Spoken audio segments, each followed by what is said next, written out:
El cerebro humano es la estructura orgánica más compleja y menos comprendida en el mundo.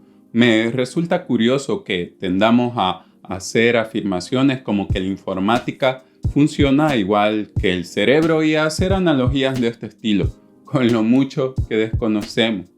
El proyecto Cerebro Humano, iniciado en 2013, busca mapear toda la actividad del cerebro humano. Ha permitido el desarrollo de nuevas tecnologías de investigación y para 2021 había logrado mapear la actividad simultánea de más de 1 millón de neuronas de la corteza cerebral de un ratón. Por el momento, la colaboración de la Unión Europea terminó en el 2023 y Estados Unidos dará su financiamiento hasta el 2026. No se va a lograr todo lo que se proponía y tampoco tenemos una teoría precisa de lo que es la conciencia, por lo cual creo que se entiende lo desconocido que todavía sigue siendo el cerebro humano. Los científicos hacen lo mejor que pueden con las herramientas que tienen, hasta que nuevas herramientas amplían los sentidos y les permiten indagar más profunda, amplia o precisamente. Con el tiempo, los nuevos descubrimientos nos llevan a importantes correcciones de rumbo en nuestra comprensión de cómo funciona el mundo. Así, los conocimientos del cerebro se actualizan constantemente y cuestiones que en un punto aceptamos como ciertas se refutan con el tiempo.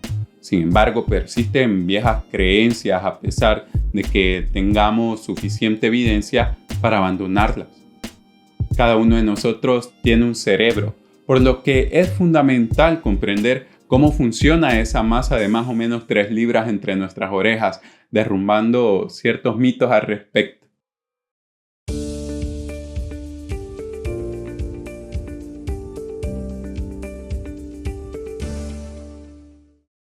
El primer mito es que partes específicas del cerebro humano tienen trabajos psicológicos específicos. Según este mito, el cerebro es como una colección de piezas de rompecabezas, cada una dedicada a una función mental definida. Una pieza para la visión, otra para la memoria, una tercera para las emociones y así sucesivamente. Esta visión del cerebro se hizo popular en el siglo XIX con lo que se llamó frenología. Sus practicantes creían que podían discernir la personalidad midiendo las protuberancias en el cráneo. La frenología fue desacreditada por mejores datos, pero la idea general nunca se ha abandonado por completo. Hoy en día sabemos que el cerebro no está dividido en piezas de rompecabezas dedicadas a una función psicológica. En cambio, el cerebro es una red masiva de neuronas. La mayoría de las neuronas tienen múltiples trabajos, no solo un propósito.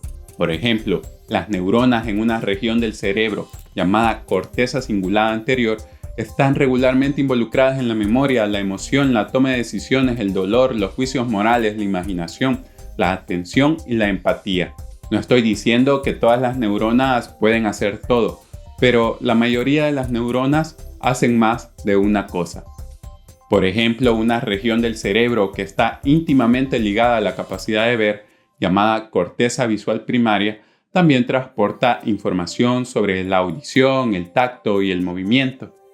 De hecho, si vendas los ojos de las personas con visión típica durante unos días y les enseñas a leer braille, las neuronas de su corteza visual se vuelven más devotas al sentido del tacto, efecto que desaparece en un día más o menos sin la venda. Quizá el ejemplo más famoso de que el cerebro es un total de piezas de rompecabezas es el cerebro triuno. La idea de que el cerebro evolucionó en 3 capas, donde la capa más profunda, conocida como cerebro reptiliano, alberga nuestros instintos. La capa intermedia, llamada sistema límbico, que supuestamente contiene emociones heredadas de los mamíferos antiguos. Y la capa superior, llamada neocórtex, que sería exclusivamente humana y supuestamente nos permite regular nuestras emociones e instintos brutos. Esta convincente historia de la evolución del cerebro surgió a mediados del siglo XX, cuando la herramienta más poderosa para inspeccionar los cerebros era un microscopio ordinario. Sin embargo, la investigación moderna en genética molecular ha revelado que la idea del cerebro triuno es un mito.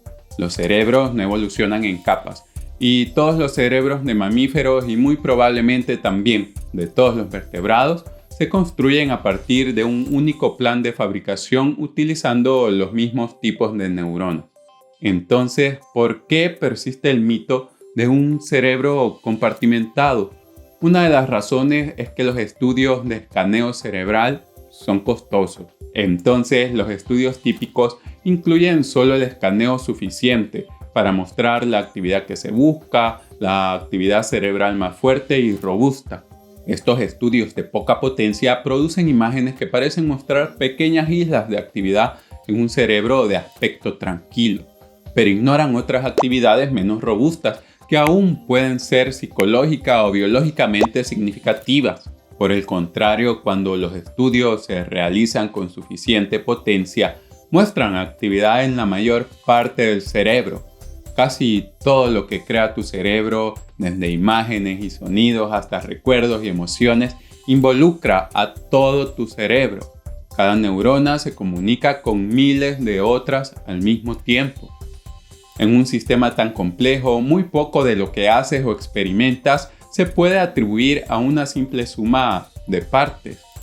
Así, el paradigma del conectoma, la representación de la red de neuronas y sus conexiones y las funciones con las que están asociadas, está ganando cancha a la hora de interpretar las funciones del cerebro en la medida que mejoramos las tecnologías para su estudio. Que tu cerebro reacciona a los eventos en el mundo, pues también es un mito. Supuestamente pasas el día con partes de tu cerebro apagadas hasta que algo suceda a tu alrededor y esas partes se encienden y se iluminan con la actividad. Los cerebros, sin embargo, no funcionan mediante estímulos y respuestas, tan siquiera no en la forma más sencilla como esto se puede entender. Todas tus neuronas se despiertan a diferentes velocidades todo el tiempo. ¿Qué están haciendo? Pues se ocupan haciendo predicciones. En todo momento, tu cerebro utiliza toda la información disponible, tu memoria, tu situación, el estado de tu cuerpo, para adivinar lo que sucederá en el momento siguiente. Si una suposición resulta ser correcta, tu cerebro tiene una ventaja. Ya está lanzando las próximas acciones de tu cuerpo y creando lo que ves, escuchas y sientes. Si una suposición es incorrecta, el cerebro puede corregirse a sí mismo y con suerte aprender a predecir mejor la próxima vez. O a veces no se molesta en corregir la suposición y es posible que veas o escuches cosas que no están presentes o hagas algo que no tenías la intención consciente. Toda esta predicción y corrección ocurre en un abrir y cerrar de ojos, fuera de tu conciencia. Predecir y corregir es una forma más eficiente de ejecutar un sistema que reaccionar constantemente al mundo que nos rodea. Esto queda claro cada vez que ves un deporte, por ejemplo el béisbol.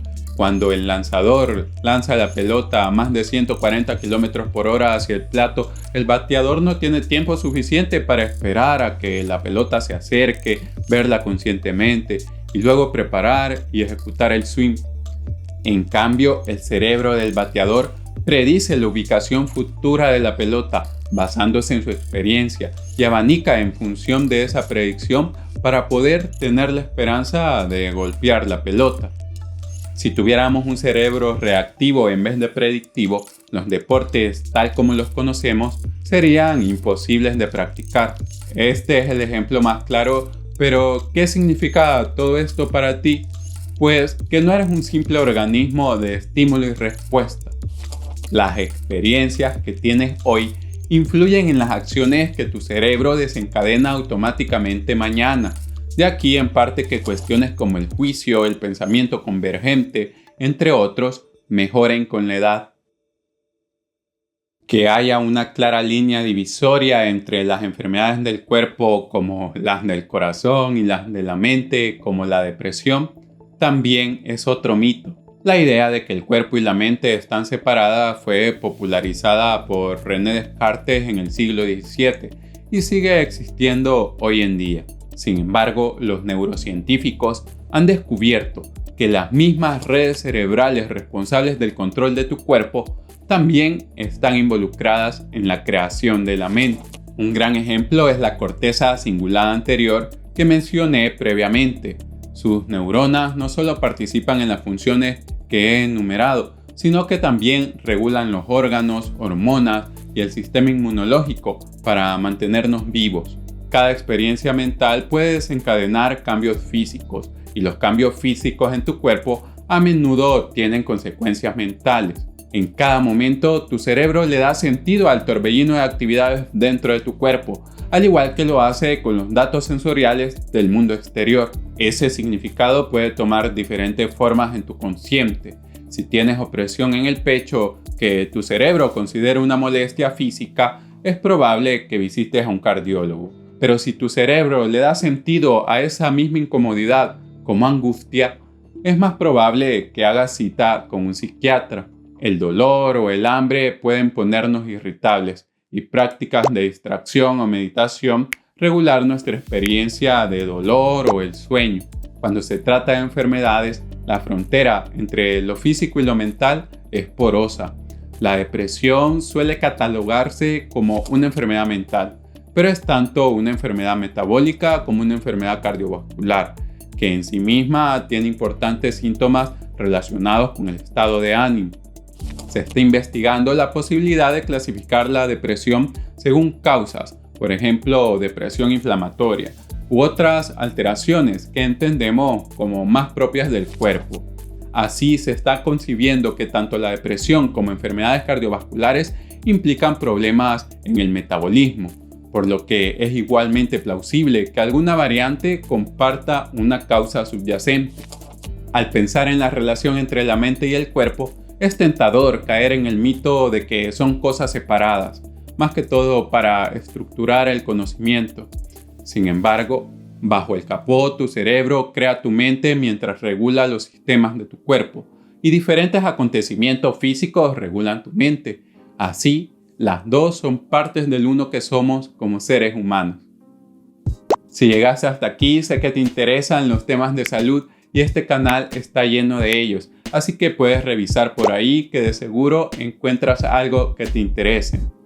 Estoy agradecido de poder contribuir a que la información en salud sea de libre acceso en Internet.